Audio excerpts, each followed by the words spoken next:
Hi everyone, we're going to run you through the student tutorial for 422 Module 2 today in class. All right, you guys, we're going to go ahead and get started. So today we're going to be doing a quantitative test to determine how much of the bioactive material is in our samples that we had from yesterday. So we'll get started and we'll be doing a couple things here. So to get started, if somebody could number the screw cap tubes that we have here in our tray 1 through 7, we'll start with that. Do you want to do the sides too? Just the top is fine. Yeah.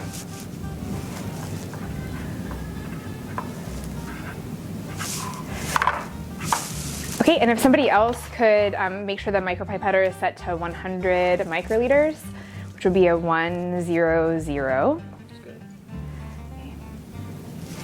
And you'll need to get a clean tip.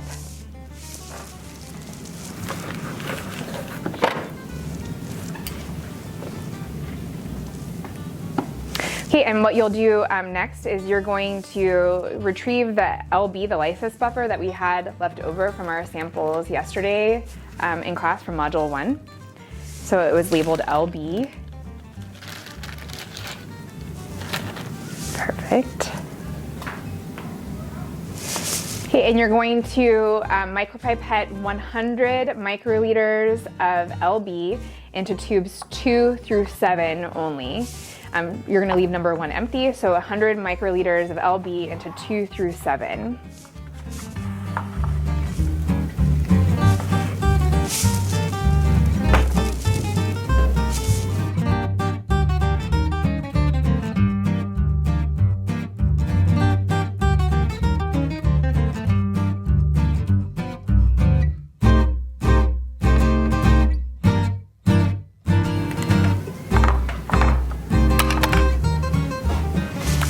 All right, so next what we're gonna do is add 200 microliters of the standard solution, which is labeled SS in your trays. So you'll need to change the micropipetter to 200, which would be 200. And we're gonna add, don't forget to close the tip box.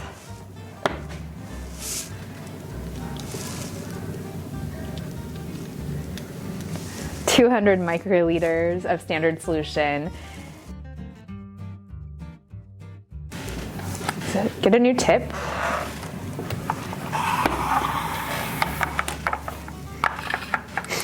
And then you'll be adding 200 microliters of standard solution. It's labeled SS in your tray, only to tube 1. This standard solution has a known concentration of the bioactive compound. We know it to be 10 milligrams per milliliter.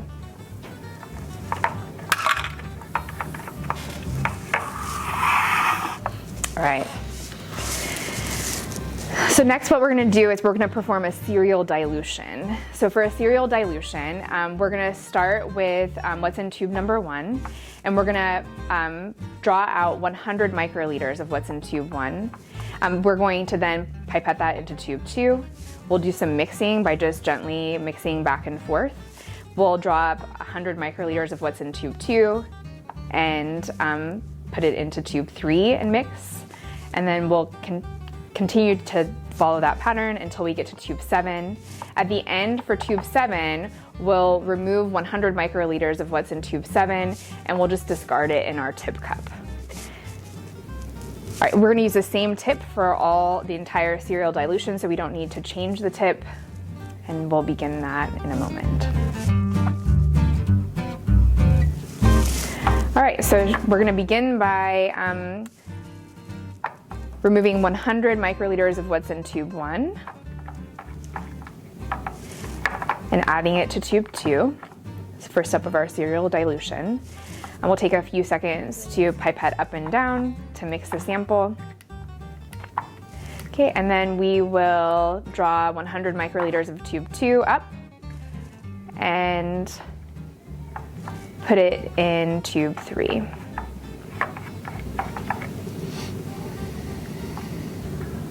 Okay, do a little mixing, and then draw 100 microliters of tube 3 and put it in tube 4. and gently mix. From tube 4, we're going to go into tube 5.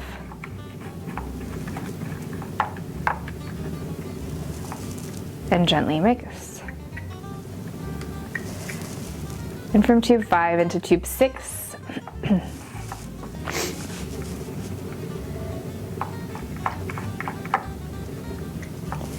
And gently mix. And from 6 into 7.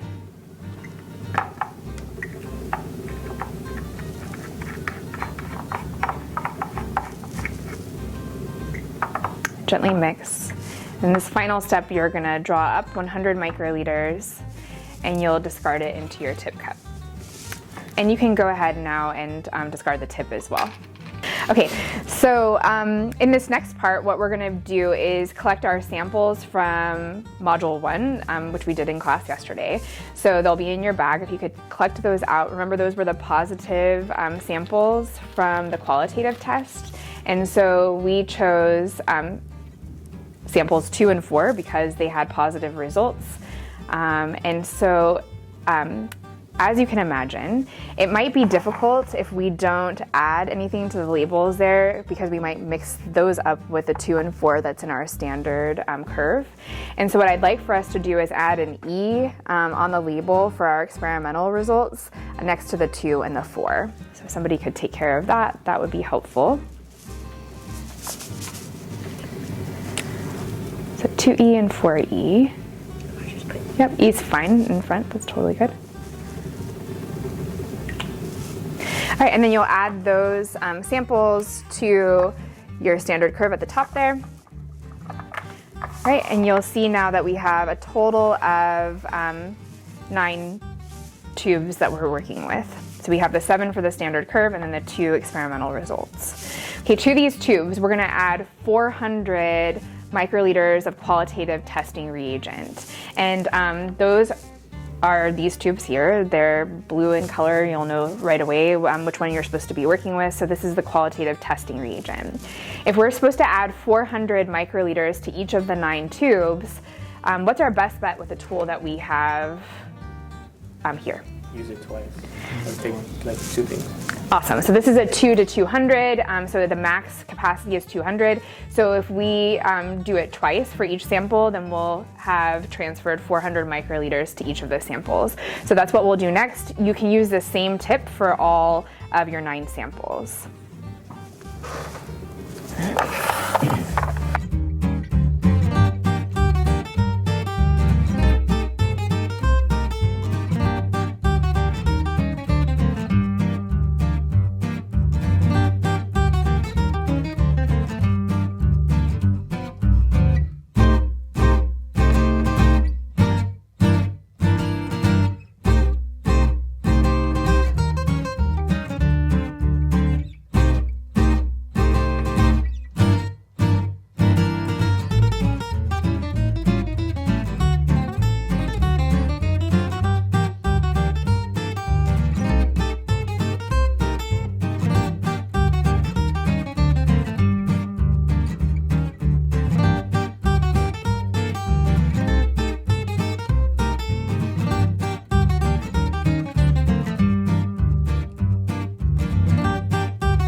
The next step is going to be to put these samples, the 9 samples, in the water bath. And the water bath is boiling, so I need everybody to be extremely careful.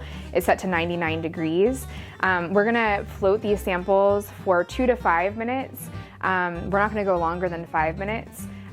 but we're going to pull them out of the hot water once your tube number 1 changes to red in color. So you can go ahead and get that set up.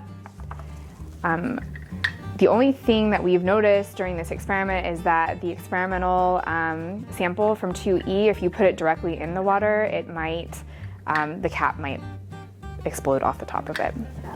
I'll do that for you. Okay, and so you need all 9 samples to go in there, however you decide to make that happen. I can just drop them? Yeah, if you want to drop them in, you have 2 spaces left in the thing if you wanted to add any to those. Okay.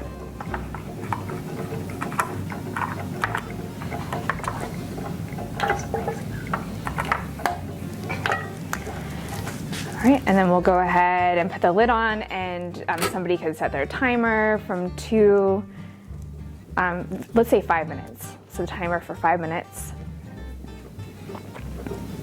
Okay, and then we'll check them after 2 and see if number 1 has turned red yet, and if it has, then we'll pull them out. Otherwise, we will wait until that happens. 5 minutes later.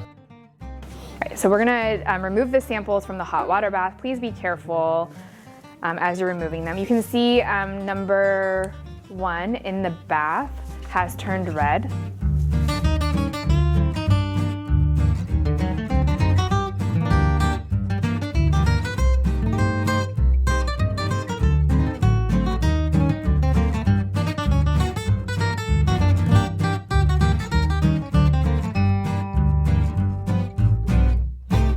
So these are the final results for Module 2, and what we have here is the standard curve that we created. So here's the first standard solution. You can see it's kind of reddish in color, and then you have orange, a different shade of orange. We're going like green, darker green, and then a blue at step 7.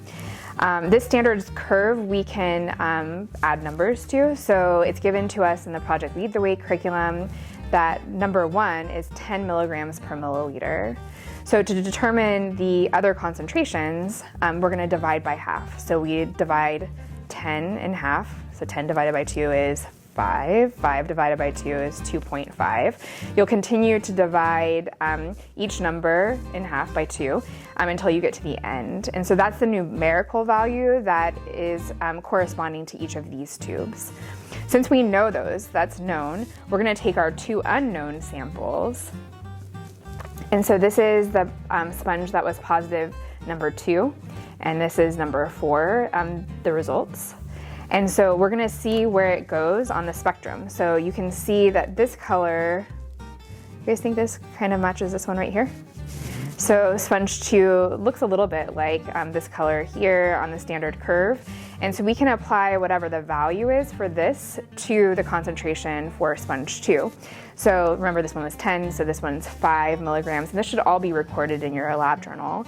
So we can estimate that sponge number 2 contains a concentration of 5 milligrams per milliliter for the bioactive compound that we're going to be studying.